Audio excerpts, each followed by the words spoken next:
What's up, everybody? Welcome to Homertown Hockey, presented by Slapstick Clothing, future makers of the Homertown Hockey long shirt. My name's Phil Bittner. I'm joined, as usual, by Colton Gogger What's going on? and Trenton Fuller. I'm still crying about Chara. Oh, yeah. Aww. Yeah. Well, speaking of Zdeno Chara, Zdeno? Is it a U or an O? It's a no.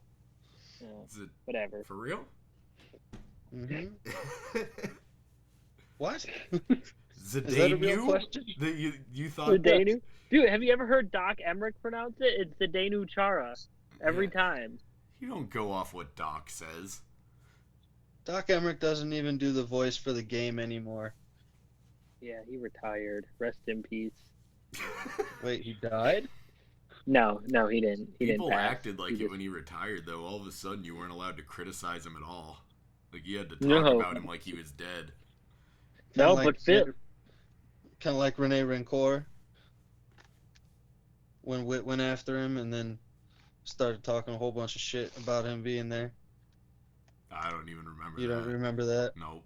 That was I the don't one remember. ti- That was the one time that Ryan Whitney retweeted me. Or replied, I guess. Oh, wasn't I don't that remember when, were that. you at my house when that happened? He made fun Yeah, I of was your, at your house when that he happened, made yeah. fun of your suit that you had on in your picture. Like, I don't even know what to say now.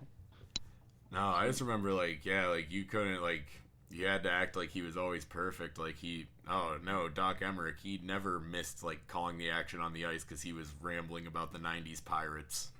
That never once Listen, I don't happened. know.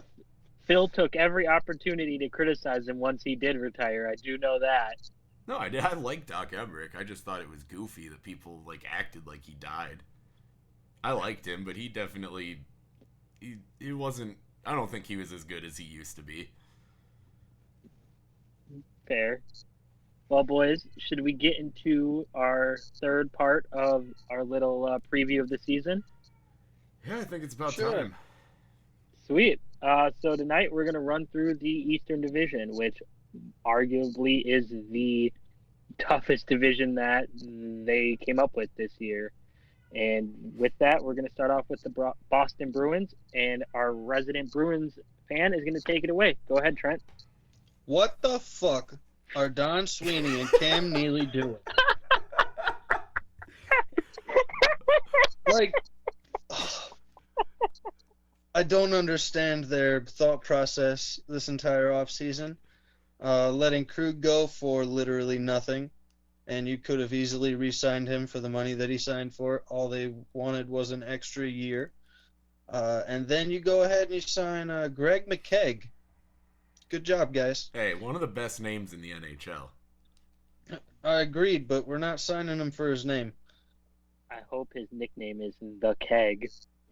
I'm sure the. Oh God. Greg the Keg McKegg. I don't even know if he's going to be playing in Boston. I'm pretty sure he signed it. He signed a two-way contract, so he's probably going to be playing in the A.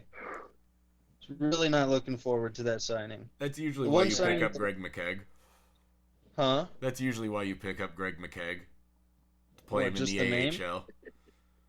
I mean, he played on the Rangers for a couple years. Yeah, I the remember him there. Rangers. Fair. So the only addition that I really liked was Craig Smith, which was their one of two additions this offseason after getting rid of Torrey Krug and Zdeno Chara. And Not you, Chara. And you know they didn't get Craig Smith for his name. Absolutely not.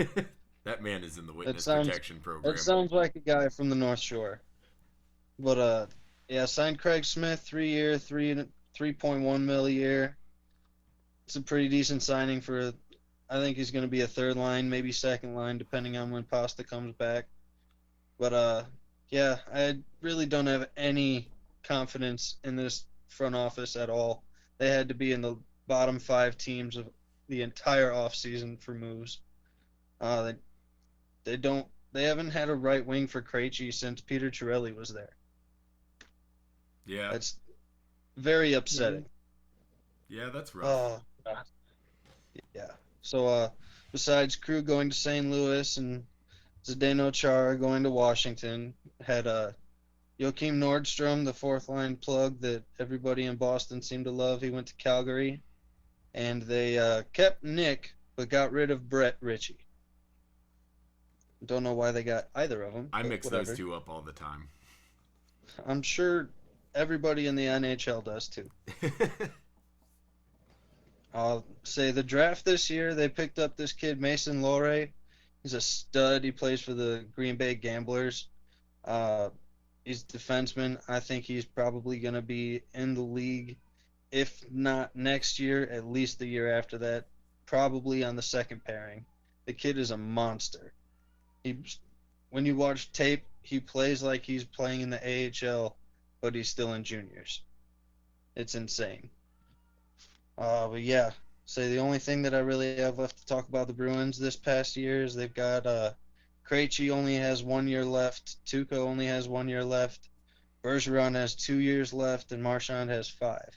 And if that's your core players and they're all leaving in the next 2-3 years, I don't think that they're going to be at the level that Boston fans expect them to be, even this year, maybe even next year. They're not. I do not see them in the playoffs in 2 years. Something tells me at What some about point this this year? week you made a phone call that started with, yeah, first time, long time. I'm just saying. I really don't see much of a future past this year for this group of Bruins players. They're getting old. I don't know if they plan on even re-signing. Krejci said that he doesn't want to play anywhere except Boston, and with him aging, I don't see them re-signing him. With Tuukka, he's got 1 year left. People in Boston want him gone already. Why? I don't fucking know. And then Bergeron has 2 years left, but he's already 35. I mean, they could re-sign him, especially since he's probably going to become the captain, but, I mean, do you sign him or do you trade him and get some prospects or somebody younger? I don't know how many I don't prospects you're getting for Bergeron at this point, though. True. Unless you're getting it with a sign and trade, like they're signing him right away to a team-friendly deal. Right. Yeah, that's really all I got about the Bruins. This year is going to be probably okay. I see them still making the playoffs, but I don't have them winning anything at all. Damn, so you I think mean, the they're still window's the just shutting? I mean, this is that last gap where you've got to actually like shove the window down, which I think is what they're doing, getting rid of Chara and Krug. They're just starting disorganization of the team. Yeah. they're still the favorite to win the East right now, as Don't it know sits at the moment. I mean, it helps when you have Pasternak, who's coming off a 48-goal season, He's not even including going to be there for the beginning of the season, though. He's no, until February. so At he least. misses 2 to 3, 4 weeks. I mean, yes, that's in a 56-game season. That's huge, but I mean, they're still the favorite as it sits right now. And that's updated favorites. They're still the favorite to win it. I like the Bruins. I'm with you though. I think the window's closing very rapidly on them. Like you said, that core doesn't have a lot of time left on their contracts. So what are they going to do? And they clearly didn't do anything this offseason to help it. So they're in a weird position. Short term, they're fine. Long term, they're in a super weird position. Long term meaning like after this year. Yeah, as far as this year, I think they're still a top 5 team. That's tough to say when you only have 3 returning defensemen. I You mean, got it Grizzly. hasn't really been their McAvoy, defense getting it done anyways, though. No, but the defense is the reason. The defense are the ones that create the forward push. That's just how the Bruins play. And if they don't have anybody back there being able to do that, I don't see how their game is going to translate. Yeah. So, just real quick, we gotta have the Chara take. Let's go. Yep. I don't even want to. Nope, you got to do it. You got to do it. 14 years as your team captain, and you can't pay him literally pennies above minimum on the year Well, they offered him to a be a contract. fifth or sixth. Huh? They did offer him Yeah, a contract, but they said he wasn't going to be playing every night, so he chose to go somewhere else. Why would you even offer him that contract? That's like almost a slap in the face to the guy that's been your leader for almost 2 decades. Yeah, but I mean, is 2 seasons removed from 1 win away from a cup. The next year winning the President's Trophy. Who knows what would have happened in the playoffs under normal circumstances. I don't think that's a good time to be extending a guy for sentimental reasons. No. So you're saying that at the end of Sidney Crosby's career, you don't want to sign him for a year every time that he wants to? That's the thing. If the until role he they have retires. for him is something he doesn't want, then he doesn't want it. I think if they would have said you'll be on second or third pairing, he would have came back. It's almost like they just didn't want him to play. And I personally think that was the point, because they told him he'd be sitting up in the press box most nights, and they would just kind of keep him around to keep him around. So I really don't blame him for No, I don't blame him at all. That's the thing. I don't really blame either No, side. I'm not mad at Chara at all. Right. I think that's a really shitty way for the Bruins to handle that situation, personally. Like Which you goes said. back to which goes back to my what the fuck are they thinking? Yeah. It's a weird situation. Like, the way they handled it's weird. It's going to be super weird seeing him in a Capitals jersey, of all things. Yeah, that's going to be weird. So, And they get to play each other 8 times this year. right. Whew.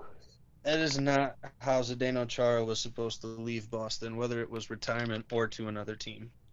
Right. So, Trent, I know you've kind of alluded to it, but before we move on to the next team, since they are your team, what is your straight-up prediction for them this year? Top 2, 3. Not going to say number 1.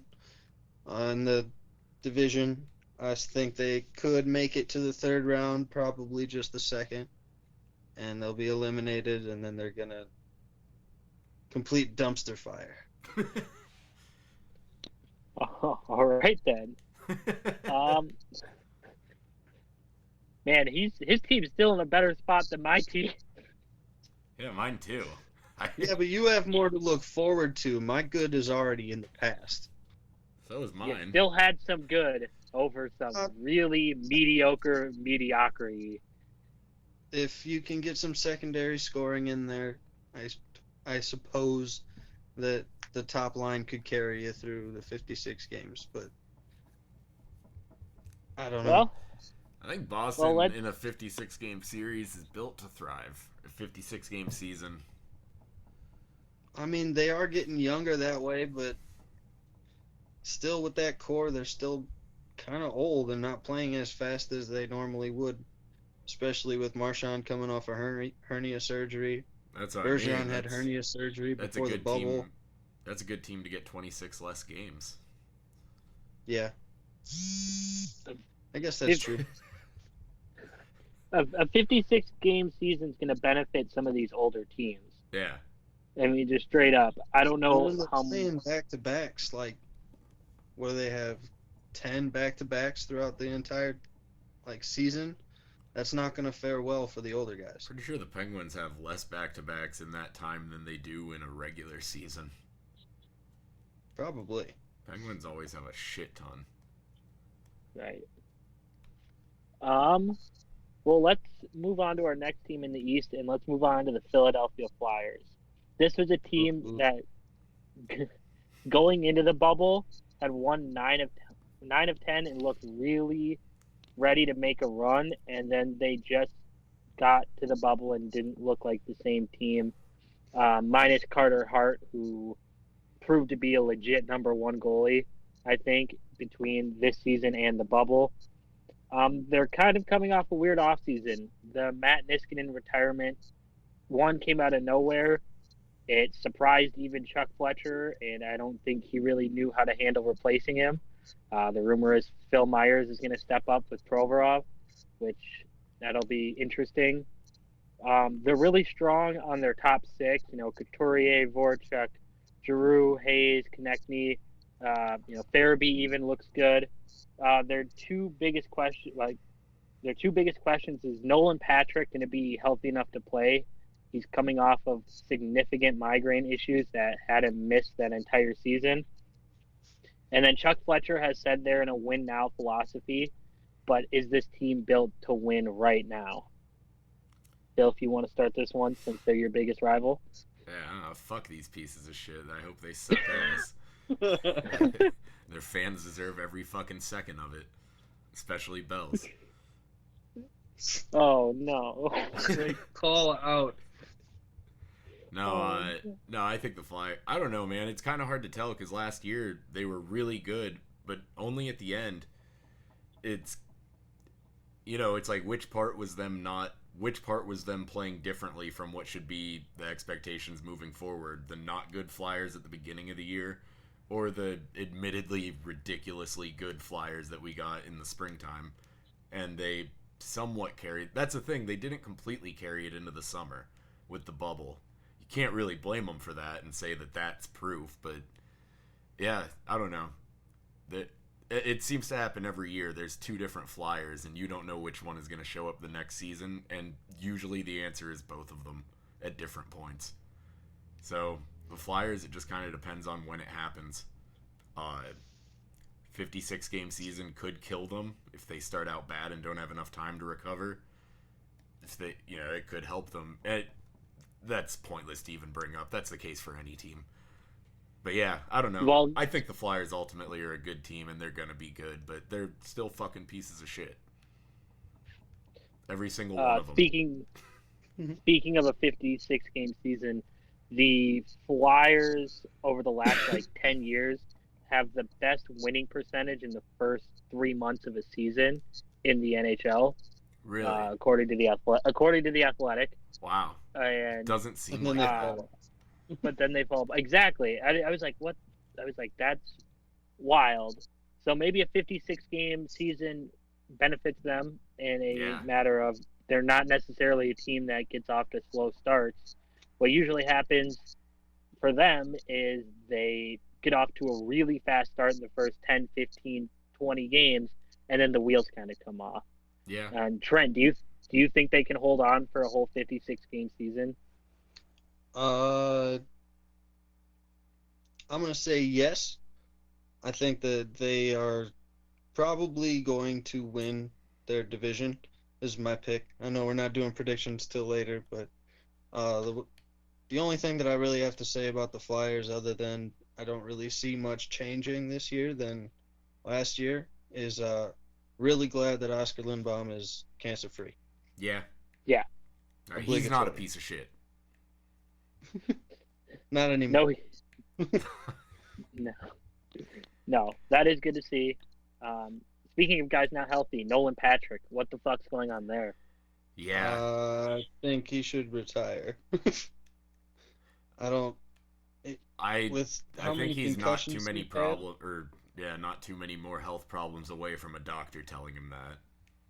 I don't know, but it seemed he's played so little. With the hype that came up from behind him, you really wanted this kid to be good. I mean, maybe Phil didn't, but I wanted to see him do well, but I don't see it happening. I think he's too frail.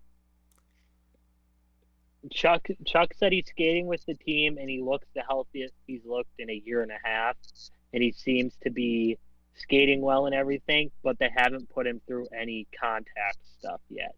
And I think that's going to be the biggest question mark around Nolan Patrick is how does he handle it? He might be the greatest practice player ever, just because he can only practice. Yeah. Yeah, he's had a real rough go, man. Yeah, which is unfortunate. I'm not trying to talk shit. It's terrible what happened to the kid. It is. Phil, do you want to bring up your piece of shit team? Wow. That's real professional, Colt. You're welcome. This is a real I can't- professional production, guys. It is. No, I can't even talk shit about your team because you have my player on it. Yeah, got you, bitch. No, the Penguins, I'll just start by saying this is a team that could win a Stanley Cup or be bottom 5 in the league and give you guys like the number 1 overall pick or anything in between, and none of those scenarios would surprise me. I could see this team being so good or just terrible. I think the first one, the obvious question every year for us is the aging core. Crosby, Malkin, Chris Letang. How healthy are they going to be? With Malkin and Letang have both kind of developed a lot of kind of bad habits over throughout their older years. Letang has become a bigger liability than he never wasn't, but he's always produced enough to counter that. It's opinions vary on whether or not that's still the case. And Malkin, we were talking the other day, like you said it with Koivu, there's angry Malkin. And then there's two angry Malkins. There's angry Malkin that takes over a game, or angry Malkin that takes stupid penalties. And lately, at least just as often, or sometimes he does both, but lately it seems like just as often we see him get mad and take dumb penalties as anything else. There was the time just a couple years ago when he swung the stick backwards at Michael Raffl playing against the Flyers. Yeah. Rivalry game. It's fine. But that said, Malkin came off he was getting not first place votes or finalist votes, but he got his certain heart votes. He ended up, he had a good season, especially with Crosby being out for a lot of it. Mm-hmm. And he actually started to play a little bit of defense at times. So, and then Sidney Crosby. I think we're still a while away, so I don't think the aging core is a huge problem. And then just to go through a few other things, Tristan Jarry is now the starting goalie. He is nowhere near the games that you want to see before you make that call with somebody. But we weren't ready to extend Matt Murray, and shit happens. Him and Casey DeSmith have been a good tandem when Murray was hurt in the past. So I think we'll be fine, but that's going to be a huge make or break for this team. Today, John Marino signed a 6-year deal, $4.4 million a year. That gives us Brian Dumoulin, Brian Rust, Jake Gensel, and John Marino all locked down on very team-friendly deals for a fairly good amount of term. As much as things could go disastrous, we still have a pretty solid young core to build around when that time comes. More than people give us credit for. Kapanen and Zucker, we traded this year's draft first-round pick for Kapanen, which gave the Wild next year's pick, and it's a matter of, are these two players going to be worth the value of back-to-back first-round picks? Brian Rust had a great season, would have had 30 goals without the cancellation. Was that a breakout or was that a fluke? He's always gotten a lot of scoring chances, but hasn't been a finisher. He was obviously pulling it off this year. It's just a matter of whether that continues. And then just issues of depth. Brandon Tanev, 6 years, $3.5 million. I don't hate the deal, but it's a lot of time for Brandon Tanev. Some young players who have had moments, but how consistent will they be now that they're permanent fixtures in this roster? And then the biggest question is our third center. Could be anyone from Jared McCann, Teddy Bluger, who played great as the fourth line center, who basically was a third line. So obviously I think he could step up there. McCann, it depends. He was not good last year. Evan Rodriguez, even Sam Lafferty can play center. Gensel is even a center. But they've kind of tried that and didn't like it. But yeah, there's a lot of questions with this team, especially when you get to the bottom six. And Cody Ceci on that third pairing on D is up in the air. So yeah, you guys go ahead. I did not realize So when I started looking at it, I did not realize that Yari was only a year younger than Matt Murray was, Yeah, and it felt very weird because it felt like the way Penguins fans talked about them, that there was like some crazy age difference where Yari was like 20, and they were ready to give it up to some younger it's kid and Jari. have it be Jari.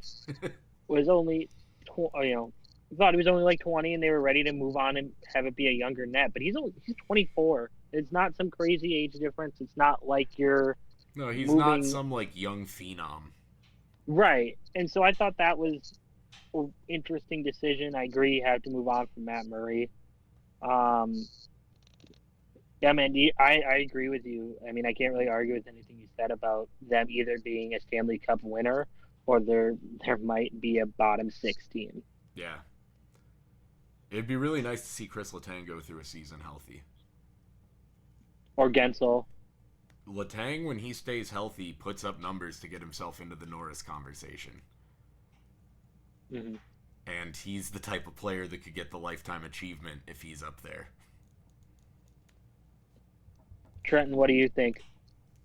I think that Evan Rodriguez is going to be a third line center. So watching that kid play in Buffalo, he's got what it takes to be a good third line center. He was playing second line in Buffalo, so a little bit reduced role, less stress. I think is going to be really nice for him, especially on a new team. Other than that, I think Pittsburgh's going to do just fine this year. They'll be competitive as they always are. But yeah, it's just comes down to the third period who can withstand the pressure the whole time, and Pittsburgh usually does that, so I'm not counting them out. Yeah. Yeah, and like the bottom five or the bottom six, as much as it is kind of a mess, like who's going to be the third line center, it's nice when five of those guys can play center and a wing. True. I'd say ideally it's McCann with Bluger on the fourth line, playing about equal minutes to the third line, unless McCann can start scoring like when we first got him, along with Bugstad. Because that end of that season, McCann started out so good for the Penguins. And if we can get that McCann back, then that's our third line center, and it's probably a scoring line. But yeah, Yeah. I think we're good on the Penguins. Sweet. So Oh, let's move Cody on. Ceci. Ooh. Rough season in Toronto. I tend to think that a lot of D-men would have a tough season in Toronto. So that's a question. You hope we didn't just get another Jack Johnson. Do you like the deal to bring in CC or Yeah, I'm fine with it. It's very low risk, and who knows what the reward is, you know. I said last episode, when you watch Ron Hainsey put up like 20 minutes for a Stanley Cup run, you tend to have some faith in what they can do with the guys we do have around them. For sure. Well, let's move on to the Washington Capitals then. And this is again, they have not done well since they won it all 2 years ago. Another first round exit, and that ended up getting Todd Reirden fired. And they bring in Peter Laviolette, which is interesting. They're still a very talented team, but the question is the window still open? And where do they stand at the moment? They're getting a little older. That core is getting older. They gave up a ton of high danger chances last year, and now without Henrik Lundqvist in the picture, you're going to turn to your Russian goalie Ilya Samsonov, and that's going to be his net now. That's how it's going to be. They were hoping to have Henrik come in and mentor him, and then turn it over to Samsonov at some point, but unfortunately, that's not how it's going to go. And now they're just going to have to throw Samsonov to the Wolves full time. They do have Phoenix Copley has seen a little bit of action, and they do have Craig Anderson on the PTO. And I like bringing in Craig Anderson. That'll give Samsonov somebody to at least, gain some experience from. But you're not going to look at Craig Anderson as a replacement for even a, aging Henrik Lundqvist. Yeah. With the Laviolette hiring, it's interesting because the Capitals tend to not hire established coaches, like NHL long-running guy, other than Trotz. Right. But, it's kind of weird for Laviolette to be when they decide to dip into that voodoo. For sure. I like bringing in Laviolette. They need somebody to get the best out of Kuznetsov, and nobody has yet to truly get the best out of Kuznetsov, except for that one cup run. So it'll be interesting to see how Laviolette uses him. You bring in TVR and James Schultz as additions. Justin Schultz. Yep, sorry. I had it as Jay Schultz in my notes, and I'm like, oh, it's got to be. Bring those guys in as additions. Didn't really do much in that aspect. Well, they got Connor Sherry to get the best out of. Oh boy. So, what do you think? I think they're a team in an awkward position right now. Well, what do you guys think? I think I saw half this roster fall out of being contenders in Pittsburgh, so I don't think picking up 3 guys from that team was the smartest idea. And then picking up 43-year-old Zdeno Chara on your back end. Right. Don't get me wrong, I still love Chara, but he's not the player that he used to be. They picked up a bunch of guys who have spent the last 3 seasons on good teams that can't get over the hump. Bring them together. And a young, unproven goalie. I could see this being somewhat... I mean, I don't know. That top 6 is still good. Kuznetsov, they might not get the best out of him, but even if you're not getting the best out of Kuznetsov, you're still getting a solid player. It was really hard to get Blow into the bubble. Oh, sweet. I wondered if we were going to get through this without a cocaine joke. Never. And we didn't. We didn't. I think that top 6 is still yeah. good enough that they're going to be fine. They might not be... I mean, I think it's appropriate that they're getting moved down to being expected to be around 4th, kind of a bubble team. Because, yeah, I don't know. I don't think Ovechkin's going to slow down yet, so any team that has a guy that scores 50 goals a year and routinely just decides to get a hat trick can't be counted out, especially in a shortened season. But I think we're seeing the beginning of the end for a lot of the teams in this division. Well,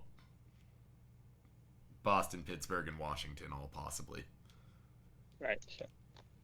So I will say, I saw a stat that Washington is the oldest average team in the NHL this year.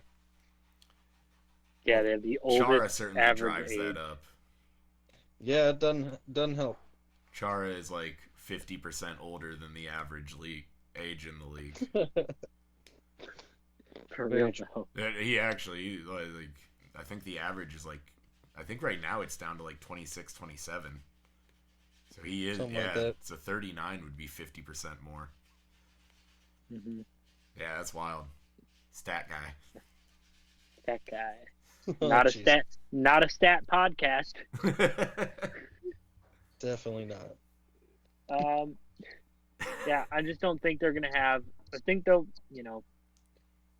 they're not the team you used to worry about hanging 5-6 goals on you a night.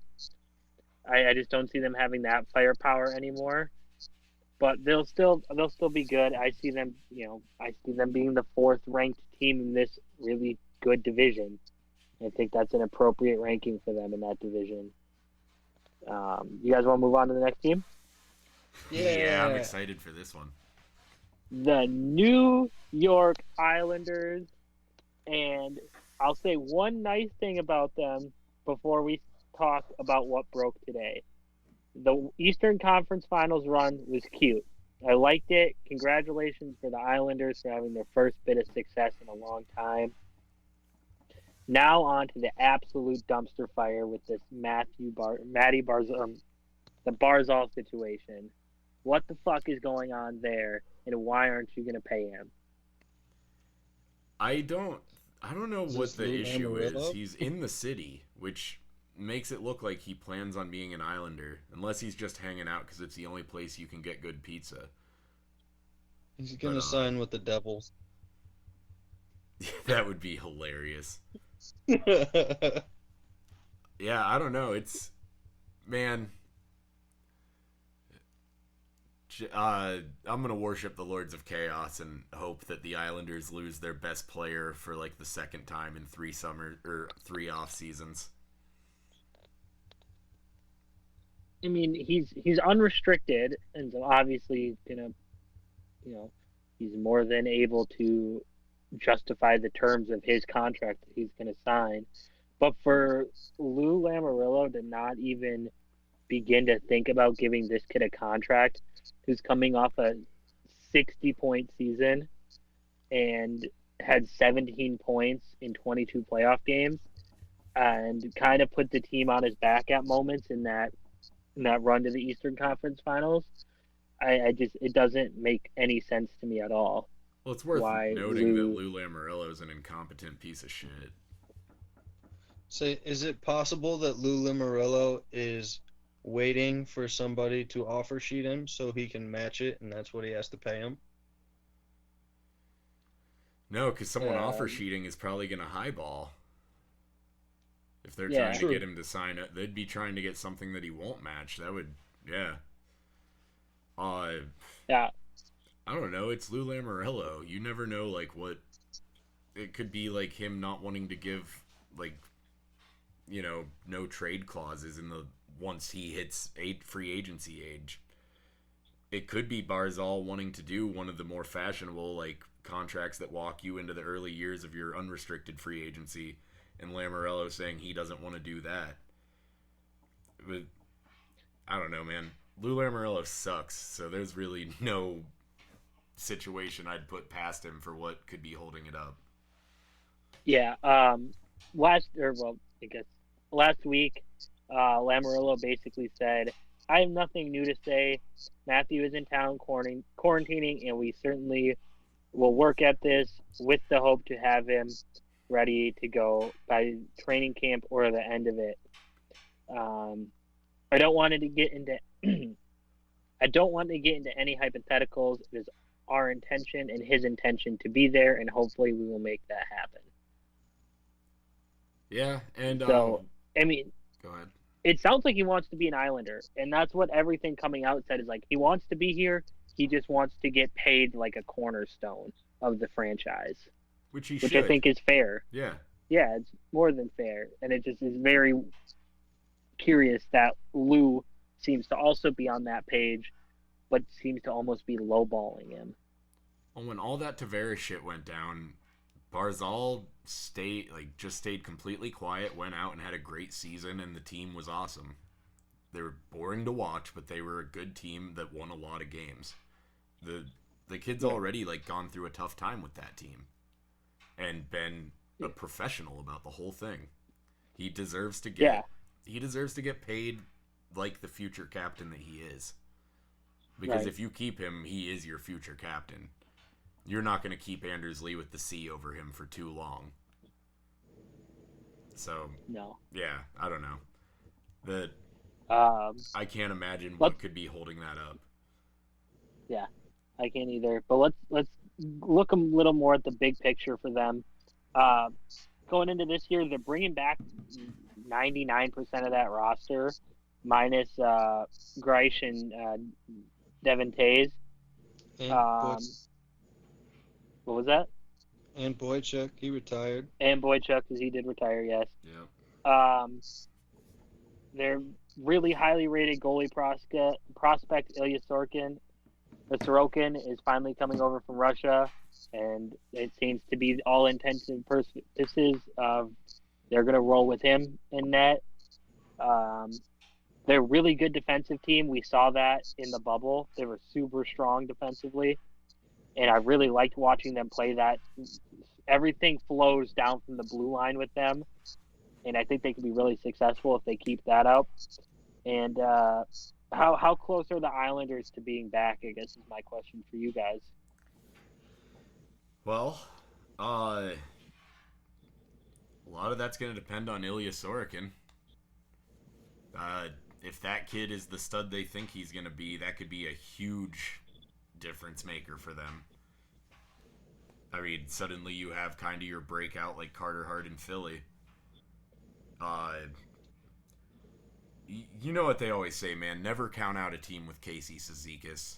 I think the Islanders are going to be pretty good. I think they're going to be the same as they've been the last few years. They won't play an exciting game. They grind it out for 60 minutes and win. And that's like the most cheesy hockey guy thing I'll say.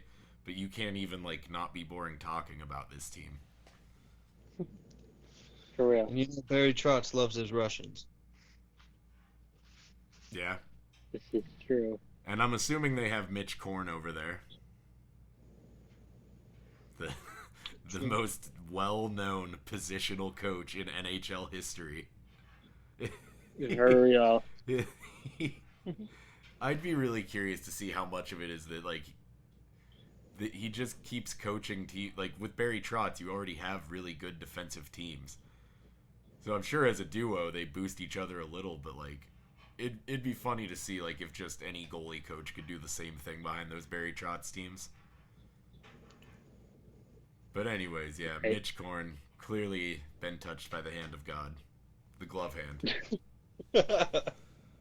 I like the Islanders. I really like what they did last year. I kind of expect them to maybe do the same this year, but they got to get this Barzal situation figured out, like right now. Yeah, if Barzal's gone, everything positive that I feel about this team and their chance. I mean, I don't like the team. I don't feel positive about them, but their chances to be a good team, everything about that changes if Barzal doesn't play. Correct. They go away if he does. Yeah. For real. Well, Moving on. or they don't need him.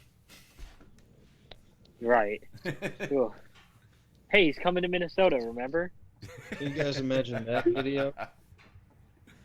Oh God, the goodbye we don't need you Matt Barzal video. Oh my God.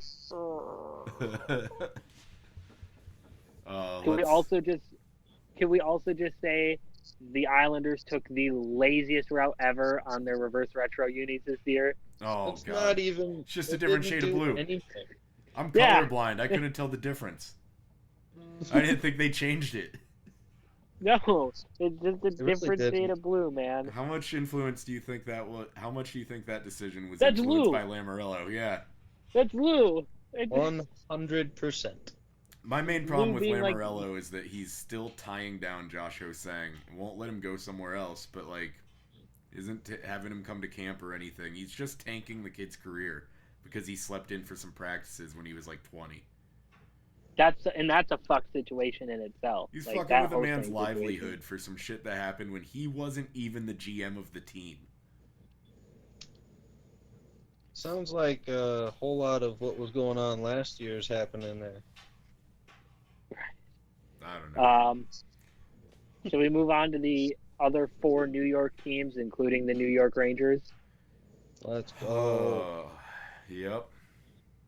The New York Rangers are proof that losing pays because they lost and they got Alexis Lafreniere. It's gonna be so yeah. annoying when this team gets good. Yeah, and They also got whoever you are in Be a Pro mode on NHL 21.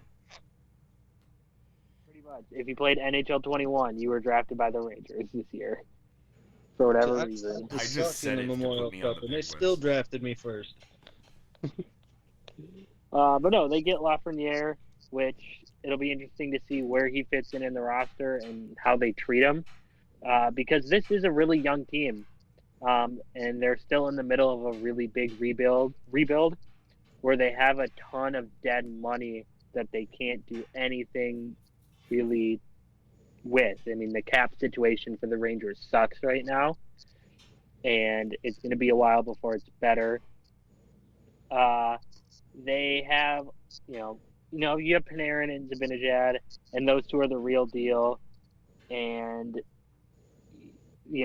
now they have questions around their first D pair. Is it going to be Fox, Trouba, Lindgren, with the exit of Brady Shea? Capo Caco is looking to take another step, but they said he lost his confidence halfway through the year, and he needs to find it again if he wants to be the player they think he's going to be. And then it looks like it's going to be Shosturkin and Gorgiev is the new tandem in net with Henrik departing. What do you think is the true expectations for these really young Islanders or Rangers that got playoff experience last year? Um, I think they'll be kind of the same as last year. They'll have their moments in the sun where everyone recognizes that they have a lot of talent and they'll string some wins together. But long term, I think they'll ultimately be pretty invisible as far as if you're only following the top half of the league or like the top, playoff spots in each division. I think sixth place sounds about right because they're better than Buffalo and Jersey, but all these teams above them, despite their flaws, are way better than them. Right. What about you, Trent? Pretty much the same exact thing that Phil said. Not really expecting much from them. I mean, they're still the Rangers, but that really doesn't mean anything anymore. Uh, yeah, Panarin, Breadman, whatever the fuck you want to call him. Still a monster. Gonna put up big numbers. But if you're only being carried by two guys, I don't see much future for you this year. And that blue line is not in a great spot right now, so I feel bad for two young guys in Shosturkin and Gorgiev who are going to have to deal with that too. Yeah. I don't understand getting rid of Brady Shea. It doesn't make any sense to me That at trade all. pissed me off because also Carolina didn't need another defenseman. Right. We're gonna rebuild, but we're gonna pay for the highest paid player this free agency in Panarin. I don't remember Let's what rebuild, guys. I don't remember what Shea's contract was, but I remember when it came out thinking that it was an absolute steal. It wasn't anything crazy. Hold on. It was pretty nice, but yeah, I don't understand, especially like the season he was having, to kind of just ship him off for no real reason when you almost knew you were going into this season with two really young goaltenders. Yeah, all right. I was a little hyperbolic. He makes $5.25 million, but that's still a pretty good deal for that kid. Yeah, Right. that's a solid deal. Yeah, it wasn't a steal, but it's team friendly. But he's also a second pairing to sometimes even a first pairing guy. Yeah. So I mean, it's not like it's not like you're paying $5 million to a dude who's never going to leave the third pair. Right, and he can move the puck. Guys like him go for more than 5.25 all the time. For real. Yeah, that's about all I got for the Rangers. So let's take a look. Oh shit. Let's take a look at the Buffalo Sabres, who haven't made the playoffs in 9 years. They did add Taylor Hall this offseason, but on a 1-year deal. So the speculation or hope for them is that if things go well, they can get him to sign a long-term deal to stay there. Hall seems excited to be there. He seems really excited to play with Eichel. And in his words, this is Jack Eichel's team, and I'm just here to help him and the rest of the team get better. They also added Eric Stahl, who's coming off 4 pretty good seasons in Minnesota, but he's obviously up there in age. They did absolutely nothing to upgrade their goaltending from Hutton and Olmark, and the rumors are that Carter Hutton is having vision problems coming out of last season, and apparently he was seeing spots at points of last season. I think I remember that now. Yeah. Yeah. Just fuck, bud. Right. But they still think that he's going to be in that tandem with Olmark, which is crazy to me. They're young. They were not as young as we seem to think of the Sabres being anymore. Like guys like Dahlin, Ristolainen, Middlestad, Reinhart, Olofsson, all those guys are starting to get up there. Obviously not Middlestad per se, but some of those guys seem to have been in Buffalo forever at this point. And they need those guys to grow up and step up if they want to do anything at all next year. Yeah. So Middlestat got sent down halfway through last year. Right. Yeah, And they're also paying a ton of money to Jeff Skinner, and he looks nothing like the Jeff Skinner from Carolina. Yeah, well, or even his first season in Buffalo. I mean, who could have seen a guy having his best scoring season in years on his contract year not being consistent? Who would have thunk? Yeah. Uh, Yeah, I don't know. And so far, Darlene is a good player, but he hasn't been the dominant force that he was, I think expected to be pretty immediately. right. Sorry, the big shirt's killing me, dude. The big shirt's just killing me. Seeing you having to readjust to put your knees back in the shirt every 30 minutes. Dude, the long shirt, it's the long shirt, not the big shirt. Whatever. It keeps the top warm and lets the bottom breathe. It's like a plant. It needs sun and air. Just wear a fucking t-shirt if you need your bottom to breathe that much. It does, Oh yeah, but that my doesn't trap the God. heat in like this does. That's why it's the long shirt. It is a t-shirt. It's just long. I think it's elegant. Okay. I can't deal with a It's real got a life nuts version of pocket. Nick Miller It right can't now. I literally can't deal with a real life version of Nick Miller right now. We have to talk about the Buffalo Sabres. How far off do you guys think this team is? Do you think there's any remote chance that Taylor Hall plays more than 1 year in Buffalo? No. That was adamant. I mean, his style of play is not going to work with Jack Eichel. They're both very flashy guys, and if you expect them to be on the top line, they're going to be calling for the puck all the time. Yeah, but depending on how much Hall buys in, he's shown an ability to be a guy that gets in front of the net and doesn't play that flashy game and play well too. True, but if he's And also, trying to Eichel get can a do big that contract, to an extent. if he's, yeah. Say, I just don't see them gelling together. I don't know. I think there's potential if he, like you said, if he buys in and maybe they don't take some giant step forward where they're pushing for a playoff spot, or they're on that cusp of trying to push for a playoff spot, and he has a good season, I think he resigns. I could see him staying in Buffalo. Maybe not crazy long term. I mean, he just turned 30 this offseason. He gets to have a second contract year, and the first one was on a terrible New Jersey team. I think that getting to play with Jack Eichel, his second time at getting to have a good year before he hits free agency, I think he's going to buy in. Same, exactly. I certainly hope so. I don't want to see them be terrible. I mean, I want to see Taylor Hall unless never they plan get to do paid. it. Just nope, you're never getting a big contract, Taylor. Then let's be real, though. This whole experiment is just part of Buffalo's ploy to have him technically still be on their roster come the draft, or the draft lottery. Because that's when you want Taylor Hall, and Buffalo's a team that's going to be in that draft lottery.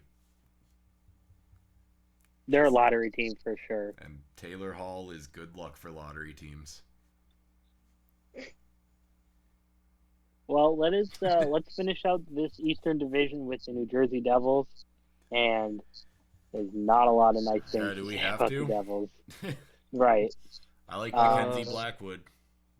Yeah, about it. The quote from this team is their GM saying, "We didn't grow the way we wanted to last year," and yikes. He completely missed the playoffs, completely missed the bubble. It almost looked like they ruined their really highly rated prospect in Jack Hughes because they gave him no stability. They moved him around the lineup. They put him at center, then they put him out at wing. They put him on the first line, then they dropped him down to 3. They gave him no stability, never gave him a chance to get his feet set, and I think that's going to impact him in the long run. They bring in Lindy Ruff to sit behind the bench, which is interesting.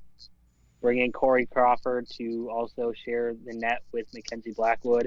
But by the end of the year, when Crawford's hurt, it's going to be Blackwood's net anyways. So I think they brought Crawford in to be like the Hank to Washington. Kind of just mentor the kid, kind of teach him, show him the ropes, as you would say. I don't know. How much are they paying him again? It was a 2-year deal. Let me see this. For Crawford? $3.9 million. That's kind of a lot to pay a guy to be just a mentor. A mentor. Well, No, I mean, I it's think they're planning Jersey. on him being You had to pay. at least a I'm tandem. sure you, No, I'm they sure you said had to pay him a little bit of money to go to New Jersey, though. they're going to use him as a tandem. That's the plan. Is that they're going to be a tandem. They're going to, as close as they can to splitting time. It's not going to be 1A, 1B, or it's not going to be a number 1 and a number 2. It's going to be 1A, 1B. Yeah. With those two. And, I mean, you could have a worse tandem. If, no, yeah. if I really liked Mackenzie Blackwood last year. He looked really good. Yeah. About the only promising thing for New Jersey. That's the thing, this team it's hard to have a lot of faith in them, because last year they had a team that on paper should have been good, and they were just terrible. They have a bunch of older guys who need, like, the young guys to get a game going for them to be able to play at their best level that they still have left. And then a bunch of younger guys who just haven't really ever had the talent around them to really get adapted into the NHL to where they're going to be the guys to start that. And they don't have a catalyst anywhere on that roster. And they need someone to spark that team, and they don't have it at all. At all. Your best is hoping for Hughes to suddenly click this year, or for Nico Hischier to, and I think Hischier is kind of established that he's going to always be. He looks like he's going to be one of those players that's going to be a good number 2 center anywhere he goes. He's going to be what Mikhail Granlund ended up being in Minnesota, where he was expected to be some high-scoring, crazy superstar, and then he ended up being a second-line center who made more plays as a playmaker instead of a goal scorer. A Charlie exactly Coyle, if you will. Not even as good as not even Charlie Coyle. Really? He's going to be... No, it's going to be where he ends up each season with more assists than goals by a good margin. He's never going to be past the second line. That's just what you're going to get at this point from Hischier. I just stopped What say and you, took Trent? you as the authority because we were comparing them to former Wild, and for some reason I forgot we were talking about a Devils player, and I was like, oh damn, Colt's right. I mean, if you want to make the comparison, Jack Hughes is getting treated the way that Charlie Coyle got treated when Charlie first came to Minnesota, where they changed what line he was on every single night. They would jump in between center and winger, sometimes in game, and I really feel like that kind of helped or led to why Charlie Coyle was moved on from by the Wild and now is in Boston. And Boston said you're a third-line center, and look at the year Charlie Coyle had in Boston. I would say he's a fan favorite in Boston right now. He really is. Yeah. Yeah. So say they signed him, so once Krejci and Bergeron are gone, he's going to be their number 1 center. Right. So give Hughes some stability and put pieces around him, or at least put somebody competent around him, and the kid will be fine. He's too good not to be at least a factor. Yeah. Yeah. Just can't do it by himself this young. They're just in a team with a situation where that's, like I said, there's no one to help them get that going. No. Hold on. No, yeah, you're 100% right. I'm looking to see who I realistically think is going to help out Zach Hughes. Oh, boy. So the only person that comes to mind is Kyle Palmieri. Right, and that's exactly... Yeah, Kyle Palmieri was your leading scorer last year for the Devils. He had 45 points. Jesus, yeah. Pasta had more goals. I don't know. Maybe Gusev will have a better season. Gusev had 44 points. Heischer had 36. Pavel Zacha had 32. Blake Coleman 31. Like there's nothing around this team, and this young center who's only 18, who you expected to really come in and help out your team, and there's just nothing around him. There's no secondary scoring. There's no help. The blue line isn't very good. They don't have Jesper what- Bratt signed. I like that kid. That they should probably get something done with that. Yes, they should. But I don't know, man. 21. Yeah. They're just a team that somehow completely blew up a really decent team. And it was weird, too, to watch because, like you said, on paper, that was a decent-looking They team. looked like they were setting up to make a run. Mm-hmm. They really did. Well, they were trying to convince Taylor Hall to stay, so they brought in what should have been a good roster, and instead it ensured he wasn't going to stay. Right. So, yeah, I don't know, man. You think they're worse than Buffalo as far as where they fall in the favorites? Yeah. Yeah, I do. Yeah, I mean, they don't have many bright spots, and those two centers are two of the only bright spots, and who's going to play with them? Is it crazy that you go from like the top 5 teams and then you go to the bottom 3 and there's that humongous drop in this division? Almost exact like Eastern Division regularly. Yeah. Yeah, I mean... Yeah, It's kind of the NHL now. There's like 3 or 4 really good teams, 5 or 6 terrible teams, and then a bunch of teams in between. Just tends to be those big drops. Yeah. Oh, we ready to wrap the it NH. up? Yeah, I'll just finish up off Trent's point. The NHL loves parity, and in each division they got parity. They have teams that could win it all, and they have some absolute shit at the bottom of each division. Yeah, I think that's fair. It's gonna be fun to see who gets the lowest point total at the end of the year. Yeah, for real. All right, let's wrap this up by giving our Eastern Division picks. So, Trent, I'll start it off with you. Who do you have winning the division? We're doing this today? Yeah. Just the division. We're doing the playoffs and stuff for the prediction episode. That's what I thought. Yeah, you just pick it. Or is that what you're asking me? I'm just asking who's winning this division. I'm not asking for anything more than who do you have winning the division. I got Philly winning. Phil, who do you have? Jersey. No. God damn it. That was great. No, Boston. And Thanks for the confidence. I have the Flyers winning this division. I really like this team. I think if they can stay healthy and they can get some production and scoring, I really like the Flyers to make a run. Well, I'll admit I might just be being stubborn and just like, no, the Flyers aren't going to win. I don't want them to. It's okay, Phil. All right. Well, then let's wrap this up. Remember to check out our sponsors, Slapstick Clothing, on Facebook, on Instagram at slapstick.clothing, and at slapstick.com. Find us, facebook.com/hockeyhangover, on Twitter at hockey. No, we're not Hockey Hangover. Oh my God. So much for rebranding. Facebook.com/Homertown Hockey. I just switched everything over this week. My brain is fried on all that shit. Yeah, find us on YouTube. You have to search podcast, or you'll just Homertown Hockey Podcast, or you'll just get Hometown Hockey clips.